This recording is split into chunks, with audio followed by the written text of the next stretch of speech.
দক্ষিণ এশিয়ার রাজনীতিতে যেন একের পর এক তৈরি হচ্ছে ডোমিনো ইফেক্ট। শ্রীলঙ্কা, বাংলাদেশ ও নেপালের সরকার পরিবর্তনের পর এবার ভারতের বিভিন্ন রাজ্যে ছড়িয়ে পড়েছে তরুণদের আন্দোলন। তরুণদের এই আন্দোলনের মধ্যে আই লাভ মোহাম্মদ স্লোগানে উত্তাল হয়ে উঠেছে ভারত, যা উত্তরপ্রদেশ থেকে শুরু করে কর্ণাটক, গুজরাট ও মহারাষ্ট্রের বিভিন্ন অঞ্চলে ছড়িয়েছে উত্তেজনা, সংঘর্ষ ও আইন শৃঙ্খলার অবনতি। বিস্তারিত জানাচ্ছেন শেখ ফরিদ।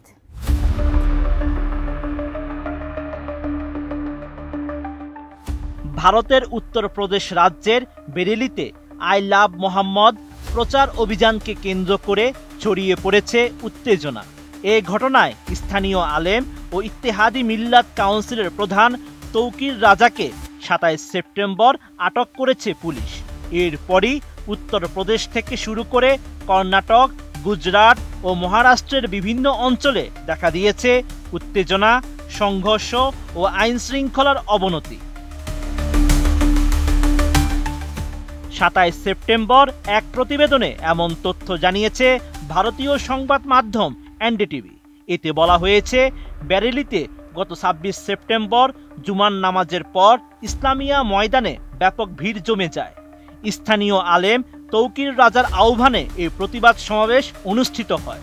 সমাবেশটি মূলত নবী মোহাম্মদ সাল্লাল্লাহু আলাইহি ওয়াসাল্লামকে ভালোবাসার বার্তা ছড়িয়ে দিতে আই লাভ মোহাম্মদ প্রচারণাকে ঘিরেই এই সমাবেশের আয়োজন।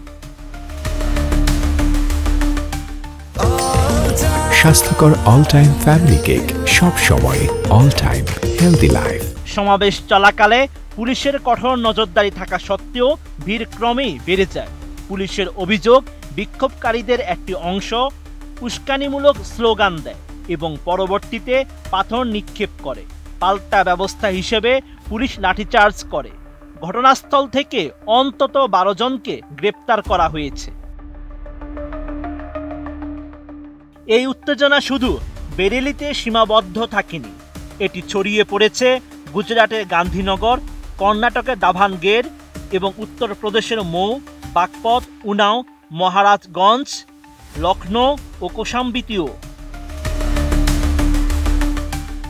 এই বিতর্কের সূচনা হয় কানপুরে গত ৪ সেপ্টেম্বর থেকে, যখন ঈদে মিলাদুন্নবী শোভাযাত্রায় একটি তাঁবুর উপর আই লাভ মোহাম্মদ পোস্টার টাঙানো হয়। পুলিশ সেটি সরিয়ে ফেলে।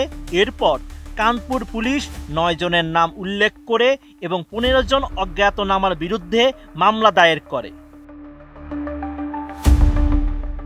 হিন্দু সংগঠনগুলোর দাবি, মিশ্র এলাকায় উস্কানিমূলক উদ্দেশ্যে এই পোস্টার বসানো হয়েছে। তাদের পোস্টার ভাঙচুর করা হয়েছে। অন্যদিকে মুসলিম পক্ষের অভিযোগ, তারা কেবল নবীর প্রতি ভালোবাসা প্রকাশ করায় টার্গেট হচ্ছেন। পরে বিষয়টি সামাজিক মাধ্যমে ছড়িয়ে পড়ে। I love Mohammad hashtag trend করতে থাকে। এই নিয়ে রাজনৈতিক মহলেও চলছে তুমুল আলোচনা। সমাজবাদী পার্টির নেতা অখিলেশ যাদব পুলিশের লাঠিচার্জকে সরকারের ব্যর্থতা বলে অভিহিত করেছেন। তার মতে, সরকার পরিচালিত হওয়া উচিত সম্প্রীতি ও সদিচ্ছার মাধ্যমে, লাঠির মাধ্যমে নয়।